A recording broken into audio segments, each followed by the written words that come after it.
দোস্ত আমার এক্সাম একদমই খারাপ হয়েছে, ভাইবা তো একদমই ফেল।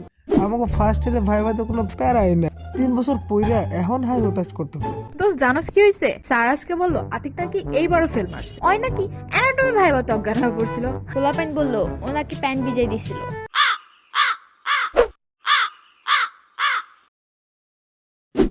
বুঝতে পারছেন, this video is all about my exam. Hey guys, what is up? I am Atik, back with brand new video. By the way, আগে সরি বললাম, আমার এক্সাম ছিল তাই ভিডিও দিতে পারি নাই রেগুলারলি। এক্সামের সময় রিটিং করো নাই, পড়ালেখার নাম করে ফোন টিপো নাই, খাইছো, ঘুমাইছো, ওয়াশরুমে গেছো।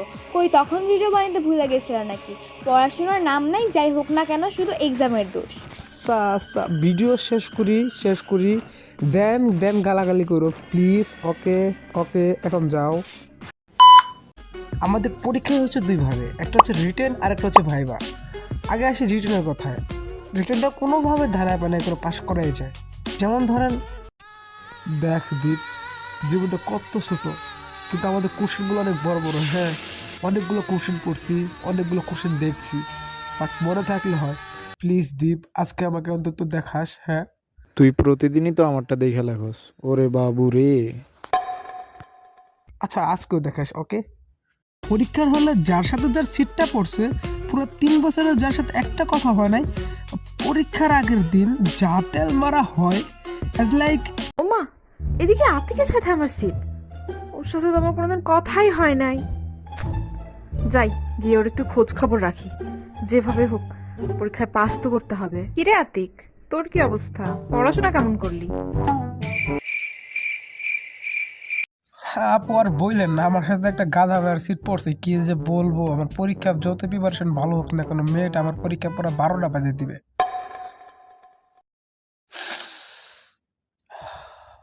কে জানতো ওইটাই ওই মেয়ে ছিল?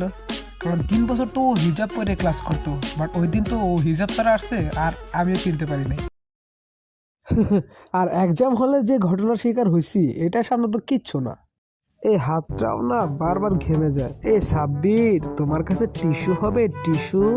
সাব্বির, তোমার কলমটা এত সুন্দর কেন? এই ছেলে, তুমি তো লাড়াচাড়া করতেছো কেন পরীক্ষার হলে? বাসা নাকি তোমার এটা? স্যার একটু চাপ ছিল তো, তাই দাঁড়ায় একটু সোজা করে নিলাম। তুমি তো, আমার তো মনে হচ্ছে তুমি সাব্বির এটা দেখেই লিখতেছো। আরে সবগুলো কমন, একদম ইজি, দেখে লিখবো কেন? সাব্বির কোন কোশ্চেন লিখতেছে? হ্যাঁ, সাব্বির 4 সি নাম্বার লিখতেছে স্যার।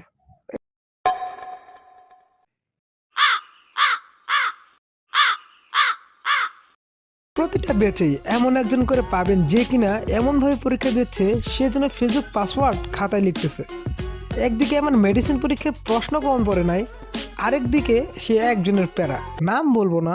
দোস্ত, এই দোস্ত, দোস্ত একটু দেখা, জাস্ট একটু। তুই যদি স্কাউটের জনকের নাম বলতে পারিস তাহলে দেখাবো। দূর আলাদা দেখাইতে হইব না, দূর। আচ্ছা তুই বল তো দেখি। আচ্ছা যা, আমি একবার বলবো, যদি হুবহু বলতে পারিস তাহলে দেখাবো। আচ্ছা বল। Robert Stephenson Smith, Lord Baden Powell of গিলোয়েল।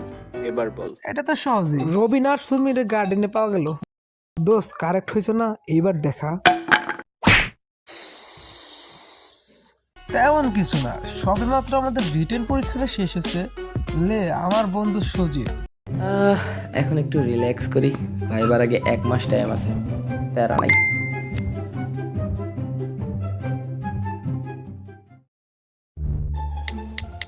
ব্যাপার না, 14 দিন পাইলেও হবে। 7 দিন অনেক টাইম, 2বার চাঁদে যায় আবার পৃথিবী। আমার লাভ লস নেই, আমার লাইফটাই লস। কি আর মাত্র 4 ঘন্টা বাকি? পড়তে হবে, পড়তে পড়তে জীবন শেষ করে দেবো আজকে রাতে।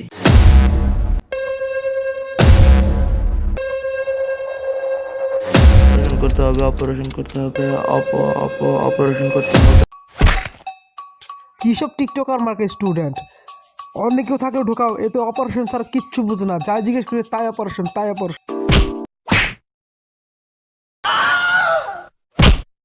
ভাইবা এক্সামের সজীবের প্যারা খাওয়াটা স্বাভাবিকই ছিল, কারণ ভাইবার আগে অনেকগুলো ভাই আমাদের ক্লাস নিয়েছে। তাদের মধ্যে কেউ কেউ ফার্স্ট বেঞ্চের স্টাইলে মোটিভেট করছে, আবার কেউ কেউ ব্যাক বেঞ্চের স্টাইলে মোটিভেট করছে। যারা ব্যাক বেঞ্চের স্টাইলে মোটিভেট করছে, দেখো ভাইবাতে এত প্যারা নাই, বুঝছো? ভাইবা বুটে ঢুকবা, সালাম দিবা, দেন বসতে বলবে, বসবা। ম্যাম অথবা স্যার 1000টা কোশ্চেন করলেও তুমি জাস্ট একটা অ্যান্সার করবা, জাস্ট মুখ খুলতে পারলেই তুমি পাস। আর যারা ফার্স্ট বেঞ্চের স্টাইলে মোটিভেট করছে, স্টুডেন্ট তোমরা পড়াশোনা করছো তো, না পড়ে ভাইবা বোর্ডে যাব না, বেসিকটা তো জানতে হবে, সাথে আরো অনেক কিছু। স্যারদের মনের মতো উত্তর না দিতে পারলে তোমরা ফেল। সো পড়াশোনা এখন থেকে স্টার্ট করো, ভাইবা নিয়ে প্যারা নাই, চিল।